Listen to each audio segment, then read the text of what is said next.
So quantum mechanics is essentially saying that there's a number of values like spin, charge, mass, hypercharge that can exist at any point in space. They are a probability distribution and they're quantized in some way, which means that you can't have any value. You can only have a few select values. You have to understand what you're building, you understand what permits you need. That's just comparing your design with your geolocation with the permits that are needed. Then it's working with the local government agency to figure out what are the timelines. There's some little bit of human element there, but if you eliminated all of that work, there's an hour conversation, and then it's taking those permits and putting them into a schedule, maybe some cost of fees and things like that, and some document retrieval. Long story short, the Wobble kills projects. Like, the Wobble is actually more impactful than things like scope change normally. And by the way, scope change is a form of Wobble itself. It's a wobble in task definition or a number of tasks, these kinds of things.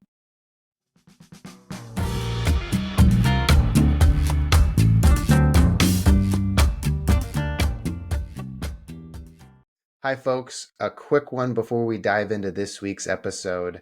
Our book, The Critical Path Career, How to Advance in Construction Planning and Scheduling, is out now, and you can order it on Amazon. We'll include a link below.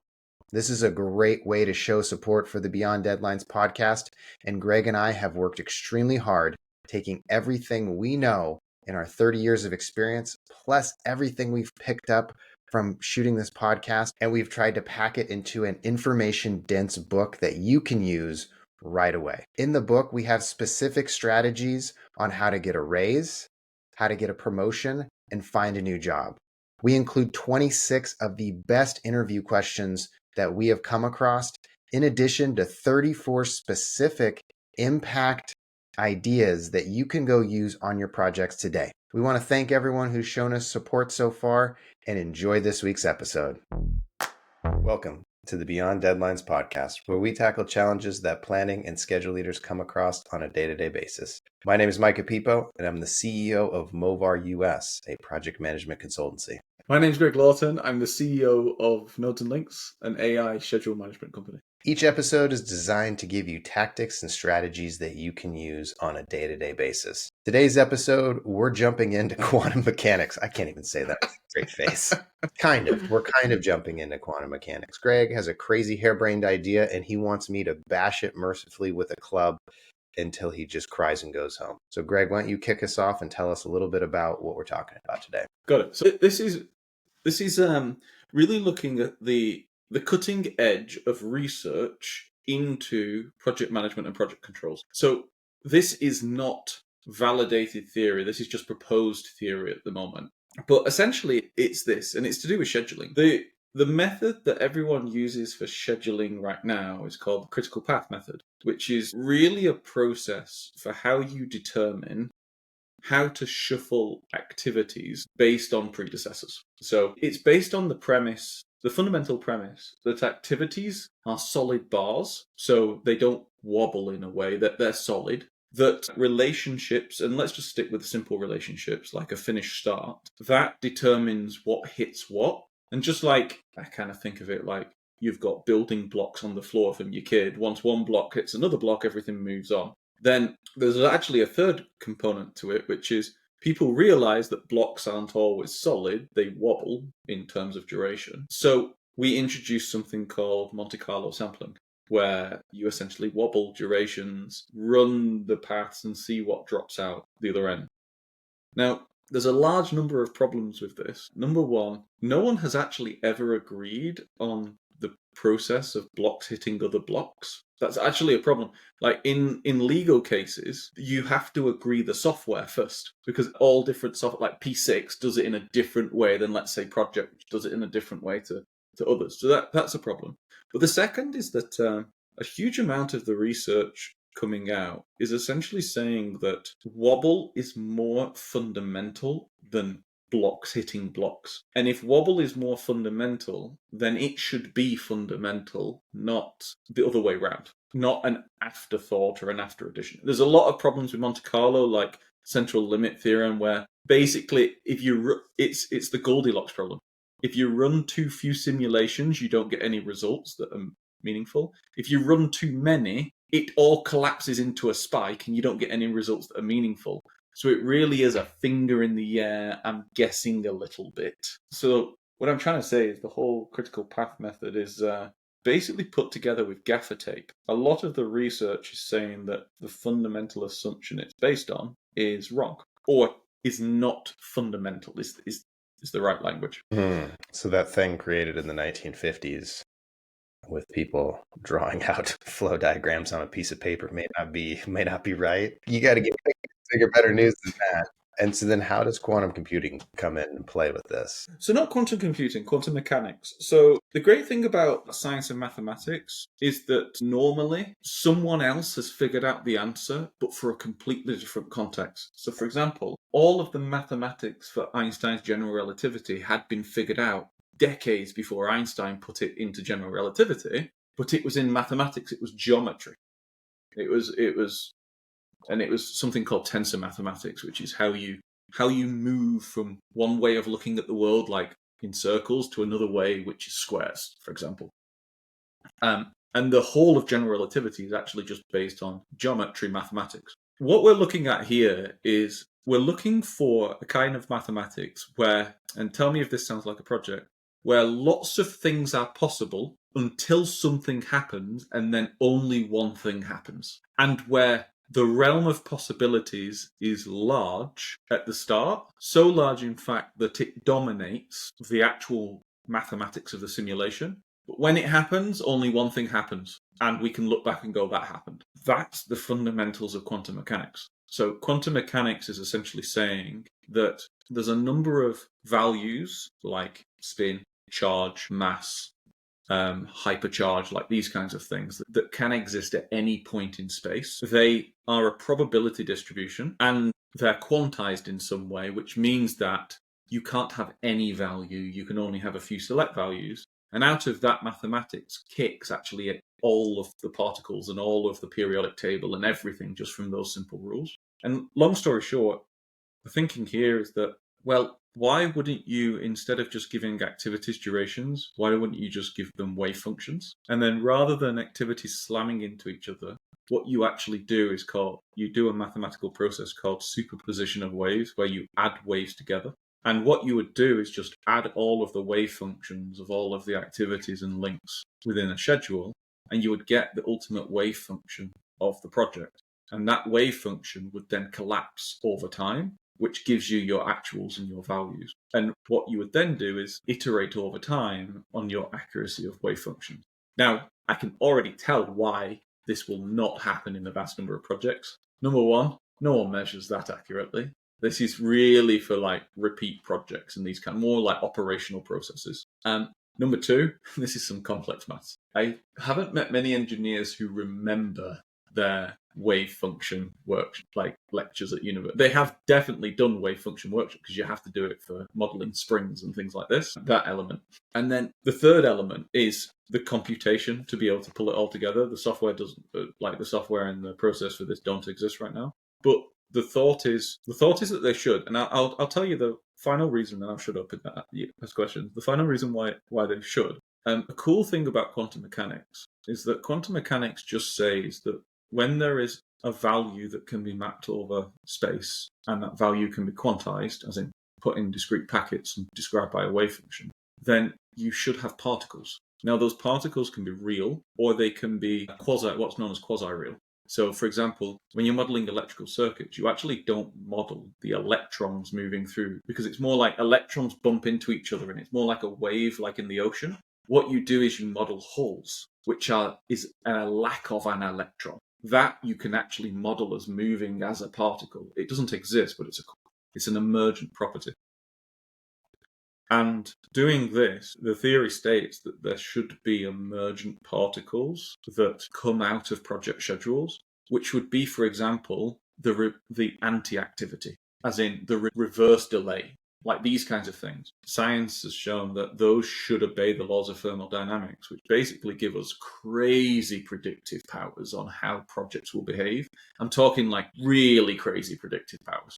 But again, only if the projects are repeatable systems. So we're talking road, rail, buildings, these kinds of things. I'll stop there. It's pretty deep stuff. But I just really like that thought at the moment. Yeah, no, I think it's very interesting to think about. I mean, to me, number one, I love taking other branches of things and then applying them into scheduling, because scheduling doesn't really have its own, as we talked about in detail, its own education system, and its own kind of body of work. And so borrowing the best from other places and putting it into scheduling, it's awesome. I think two, let's go back to the wobble, because to me, activities wobble for a reason. And it's like, I don't know if when you're explaining it, I'm almost like, wait, did we skip over the reasons why they wobble? So the reasons why they wobble, not enough people showed up, didn't work productively enough, piece of equipment didn't show up, piece of paper didn't show up. We just put too many activities all in one, and that's why they pushed out. And so to me, when you're explaining that, I'm like, well, how does that play into this? Because to me, that gives you a better understanding of why they wobbled and how they wobbled. And like, how does the fancy maths, is it jumping over that, or does that create a better fidelity for information?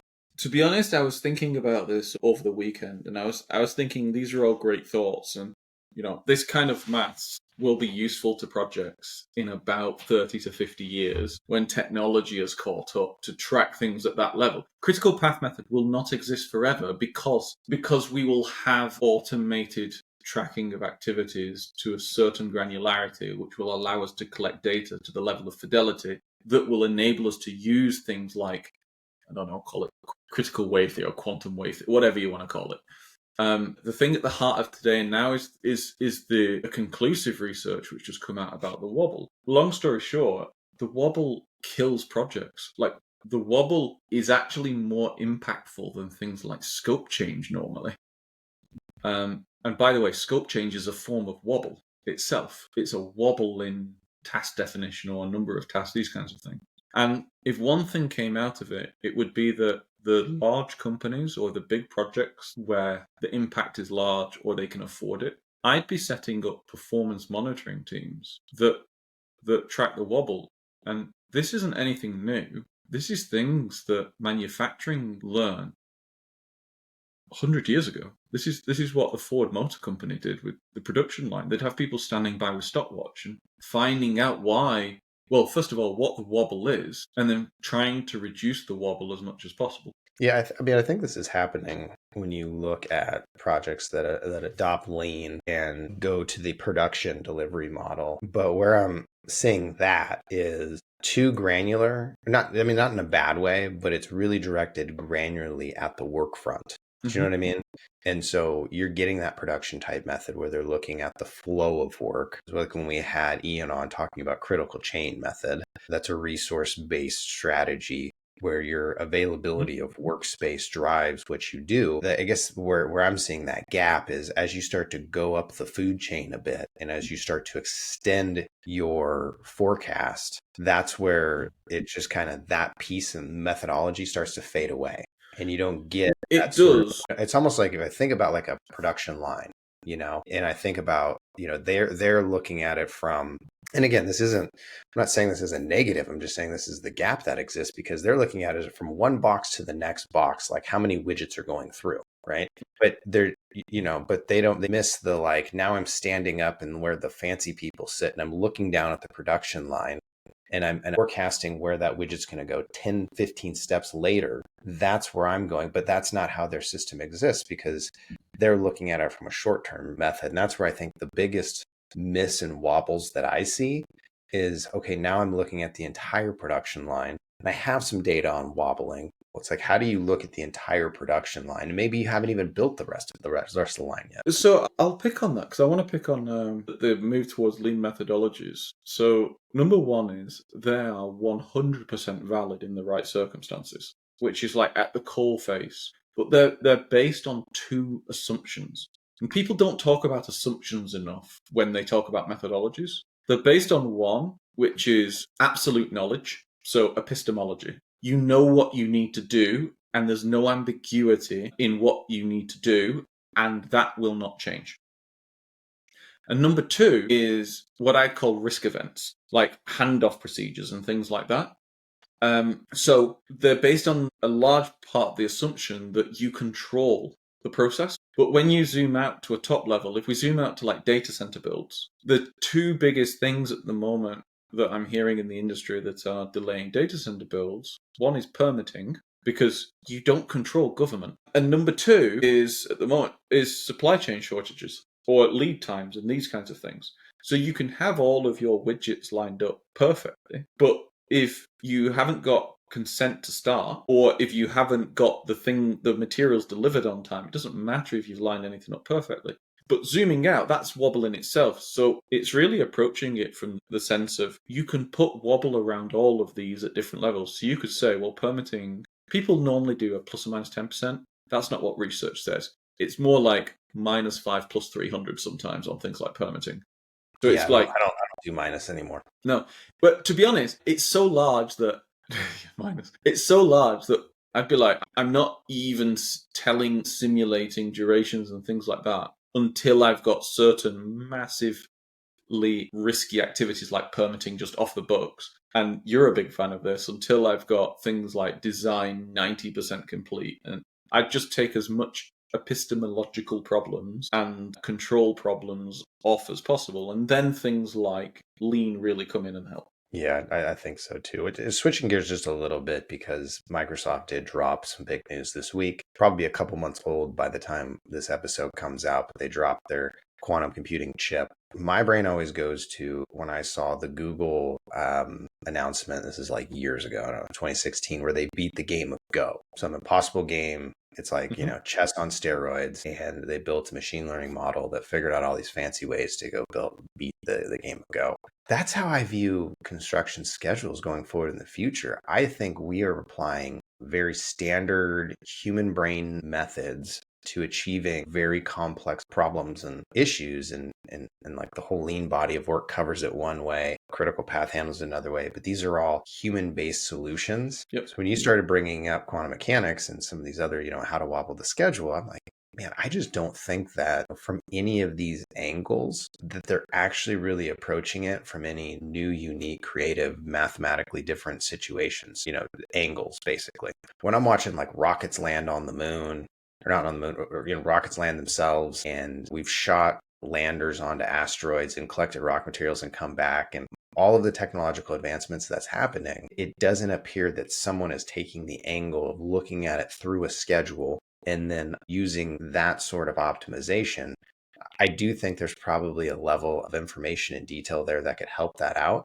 But that's where I'm going. Like, I do think that you're going to get to a point in the future where it's going to be a better optimized point solution, but also the stuff we're talking about where you're looking at the overall flow of it, the overall how it stacks up that permitting. And there's going to be a better level of that. And maybe it's an AI person calling the permitting office every week, talking to an AI robot, being like, give me the permit. But I think you get what I'm throwing down. For me, I actually see a future whereby all curation and coordination activities are actually better done by robots than people, and all world navigating problems are better done by people than robots. And by world navigating, I mean things like people management is a big world navigating, ecology, like these kinds of things. You don't think your AI robot's going to talk to another AI robot?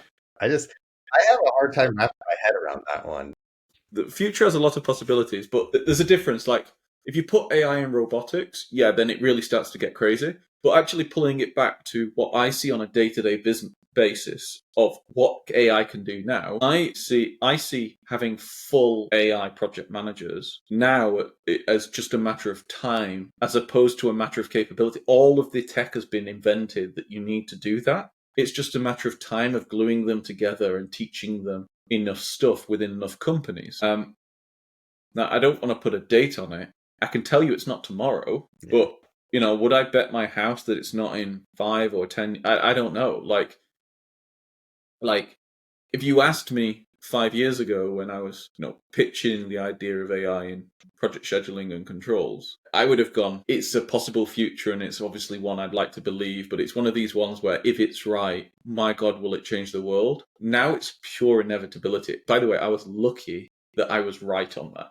I just bet on the right horse. I could claim I have great insight. I've been wrong on many things, but I was just right on that. Yeah, we're definitely heading down the road of full, and it's not just project management. It's things like finance, tax, accounting. Like all corporate functions are going to have AI employees, and it's not going to be the little chat GPT that you're playing with today. You could actually have an AI boss. What does a manager do? A manager hires people, gives them objectives, helps them coordinate, prioritizes work. Like, now there's an element here that you could talk about. Well, it motivates this and that. Okay, I'll tell you what, I'll take the entire manager's salary and just up your salary by that much. Now tell me how much motivation you're going to need. Yeah, no, I completely agree. I do feel that I think there's a lot of solutions and capabilities there. We were talking about permitting process earlier. Okay, so permitting, you have to understand the building, what you're building. Okay, that's fairly easy to do. Mm-hmm. You understand what permits you need. Okay, that's just comparing your design with your geolocation with the permits that are needed. Most of them are located online in some government website. Then it's working with the local government agency to figure out what are the timelines and blah, blah, blah. And there's some little bit of human element there. But if you eliminated all of that work, there's an hour conversation, and then it's taking those permits and putting them into a schedule, maybe some cost of fees and things like that, and some document retrieval. That, to me, that technology exists today. It's just, I think a lot of them to me is the juice worth the squeeze right now of building a system that will be a little finicky, that could break, that might not work, blah, blah, blah, right? And trying to refine these workflows over time versus just paying someone $250K per year to go do it. That, to me, because the people who would do that, it's just large organizations, hard to figure out. So yeah, it is, and it depends on which part of the curve you're at. Yeah. Generally, it doesn't make any sense for organization, and I'm talking here construction companies or clients, to do this because of economies of scale and because of time periods, because you are going to get 5 to 10 years where that technology is finicky. But it makes sense for people like venture capitalists because they don't have they have the advantage of economies of scale. A company that creates that, they can fund quite easily for half a decade, develop all of the tech, and then you can sell to 20,000 companies. So it's more about those types of businesses rather than the construction businesses. All right, tactics and planning that you can use on a day-to-day basis. Number 1, go buy a quantum computer. No, I'd say 2 off the top of my head. Figure out the Wobble. Number 1, figure out the Wobble. And this isn't complicated, by the way. It literally is ask. If one took 4 days, one took 5 days, and one took 6 days, there's your Wobble for the generally. But the more granular you can get it, or the reasons why, the better. So if you can do it in half-day increments, that's even better. If you can do it in quarter-of-a-day increments, even better. And figuring out why, and even just some basic understanding of these helps you control the Wobble. And number 2 is simulate. Fine, use Monte Carlo. It's totally fine today. You can use that to simulate impacts. And number 3, what I'd say is actually just a more general one, which is, to be honest, reason people are listening to this podcast is just be curious. Be curious about where this stuff is going. I talked about some pretty hairy things around quantum mechanics. You don't have to understand the mathematics. You just have to understand the overarching philosophy or ideology of what something's about. And then you just have to be able to either hire well or structure processes or governance around things so it can be executed. Or take that white paper, put it into ChatGPT, said, explain this to me like I'm a 5-year-old. Oh, I do that.